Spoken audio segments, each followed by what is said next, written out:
Gracias.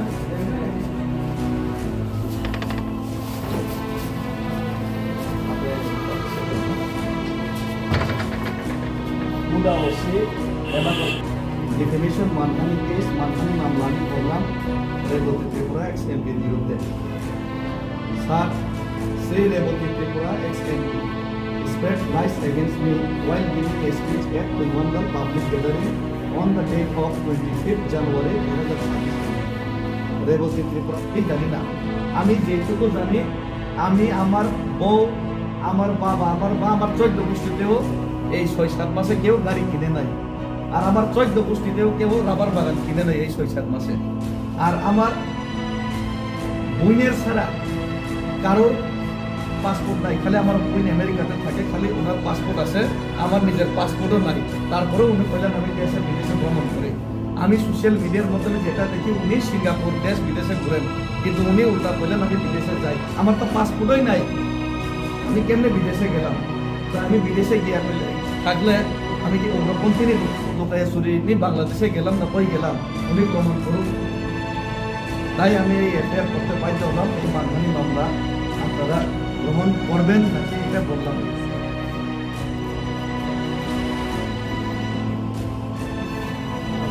আশা করে সবাই আশা করে রিসিভ কপি হইল আইনের শাসন থাকলে আমার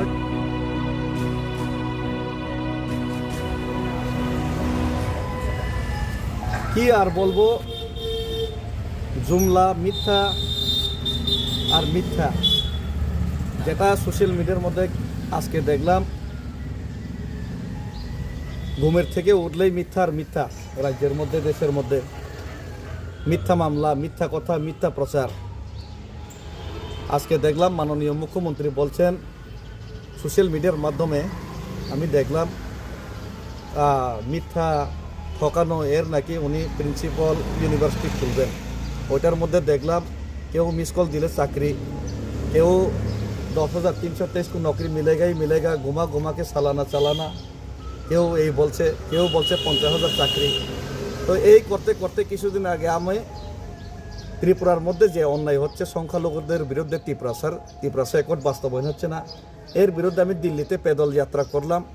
এর সমস্যার সমাধান তো কেউ করেইনি ত্রিপুরাসাদের, বরঞ্চ আমার ঘরে নোটিশ এসে পড়েছে, একটা ফলস নোটিশ।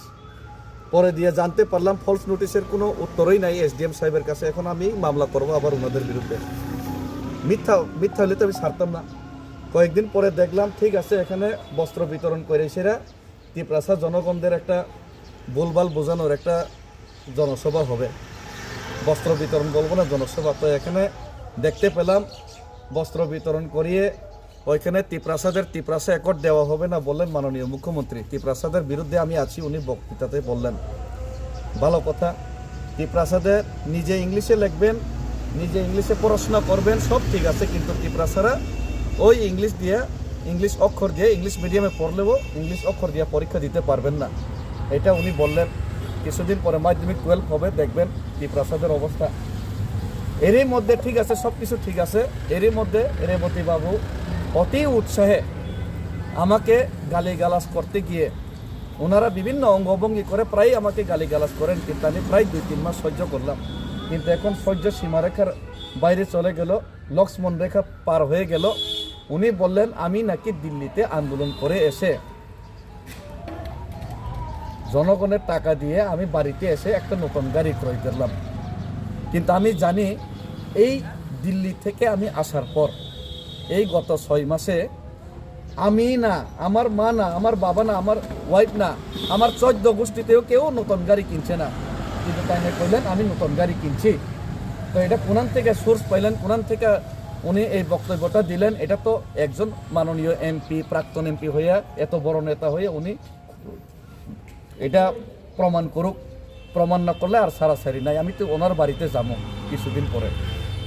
আবার উনি আরও কইলেন আমি নাকি রাবার বাগান কিনছি। রাবার বাগানও আমার 14 গোষ্ঠীতেও কিনছে না এই 6 মাসে। তো এটা উনি প্রমাণ করুক কোনানে কিনছি। তারপরে উনি কইলেন খুব হাস্যকর ব্যাপার, আমি ভারতবর্ষের বাইরে কোনো দিন বিদেশ ভ্রমণ করছেও না। একদিন খালি ভুটান গেছিলাম, এটা তো পাসপোর্ট লাগে না, এটা ওই 4-5 বছর আগে। উনি কইলেন আমি নাকি বিদেশে ভ্রমণ করছি। আমার তো পাসপোর্টও নেই, আমি কেমন বিদেশে ভ্রমণ করব? তো এইসব মিথ্যা উনি যে প্রচার করছেন, এইটা ভিডিওর মাধ্যমে, সোশ্যাল মিডিয়ার মাধ্যমে যে প্রচার হইল, এটা তো আমার মানহানি হইল, এটা তো আমি সহ্য করতে পারলাম না। এই লেগেই আমি ওনার বিপক্ষে এই মানহানি মামলা করতে আজকে বাধ্য হলাম। উনি এটা কোর্টের মধ্যে জবাব দিক যে আমি কোনানে গাড়ি নতুন কিনলাম, কোনানে আমি রাবার বাগান কিনলাম, কোনানে আমি বিদেশ ভ্রমণ করলাম আমি বিনা পাসপোর্টে, এটা উনি প্রমাণ করুক। আর একটা কথা, কোনো সারাসারি নাই, এফআইআর করলেও ওনাদের বাড়িতে আমি যাব। আমি জানি মুখ্যমন্ত্রী মানিক সাহার কোয়ার্টারের সামনেই জিষ্ণু দেববর্মা মাননীয় প্রাক্তন ডেপুটি সিএম, এখন বর্তমান রাজ্যপাল, উনি যে কোয়ার্টারে থাকতেন, এখানেই প্রাক্তন সাংসদ, এখন উনি এখানে থাকেন। আমি 1 সপ্তাহ বা 10 দিন সময় চাইলাম, ওনাদেরকেও সময় দিলাম, ওনারা ক্লিয়ার করুক, নতুবা আমি ওনাদের বাড়িতে যাইতে বাধ্য হমো, যে জিগাইতে মিডিয়া টিডিয়া লয়ে আমি যাবো। এবং শুধু এটা না, ওনাদেরকে আমি একটা অফার দিলাম, হুমকিও দিচ্ছি না, অফার দিলাম, আমি বিজেপিতে জয়েনিং করে আলাম। উনি যদি প্রমাণ করতে পারেন আমি নতুন গাড়ি কিনছি, দিল্লির থেকে আয়া রাবার বাগান কিনছি, আমি বিদেশে ভ্রমণ করছি, তাহলে আমি বিজেপিতে জয়েনিং করুম, সবাইরে লই আমি কম, সবাই বিজেপিতে চলো। আরও একটা জিনিস, মুখ্যমন্ত্রী মানিক সাহা মহোদয় ওই এখানে ভাষণ দিলেন, গতকালকেও ভাষণ দিলেন, প্রায় ভাষণ দিলেন, এডিসিতে নাকি উনি, এডিসির যে দপ্তরগুলিতে উনি নাকি 6,500 কোটি টাকা উনি পাঠাইলেন গত 25-26 অর্থ বছরে।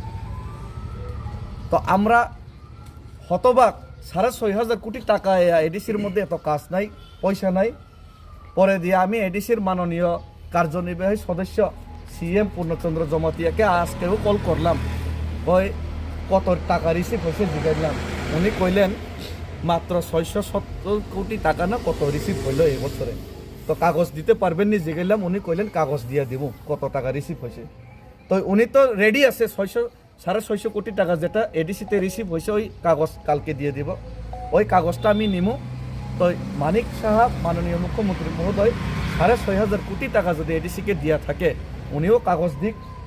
কয়েকদিন আগে বিধানসভাতে মাননীয় বিধায়ক রঞ্জিত দেববর্মা প্রশ্ন তোলার চেষ্টা করলেন, কিন্তু উত্তর দিতে পারলেন না, প্রশ্নও অ্যাকসেপ্ট করা হলো না। গভর্নর হাউসে গেলেন, 6,500 কোটি টাকার হদিস নাই। মিস কলের যেমন হদিস নাই, গোমূত্র পান করার পরে যেমন আর কিছু হদিস নাই, ঠিক সেইভাবে মিস কল দেওয়ার পর এই সালানা घुमा के चालाना बीजेपी में वोट नहीं देना ऐसा बोलने के बाद ওই 6,500 কোটি টাকার এখন হদিস নাই। তা আমি তো চাই বিজেপিতে আমরা করতাম, আমি বিজেপিতে যোগদান করুম মুখ্যমন্ত্রীজি, আমি উৎসাহিত আছি। 6,500 কোটি টাকা যদি আপনারা দিয়া থাকেন, আমি যদি গাড়ি কিনিয়া থাকি, আমি আপনারা যদি আসতে লজ্জাবোধ পান আমার বাড়িতে, আমার ইশারায় যদি আসতে লজ্জাবোধ পান, আমি যাবো আপনার বাড়িতে কোয়ার্টারের সামনে। আপনারা যদি অ্যাপয়েন্টমেন্ট না দেন, আপনার বাড়ির সামনে কোয়ার্টারের সামনে দরকার লইলে আমি চা খাই সেরা একদিন দাঁড়াবো, আপনারা এসে আমার কাগজটা দেখান, আমরা বিজেপিতে জয়েনিং করে নেবো। আমরা সবাই বিজেপিতে জয়েনিং করতে ইচ্ছুক, কিন্তু 6,500 কোটি টাকার ওই কাগজটা দেখান, আমি কোনানে গাড়ি কিনলাম এটা দেখান, তাইলে আমরা বিজেপি জয়েনিং করে নেবো। অফার দিলাম ওনারা।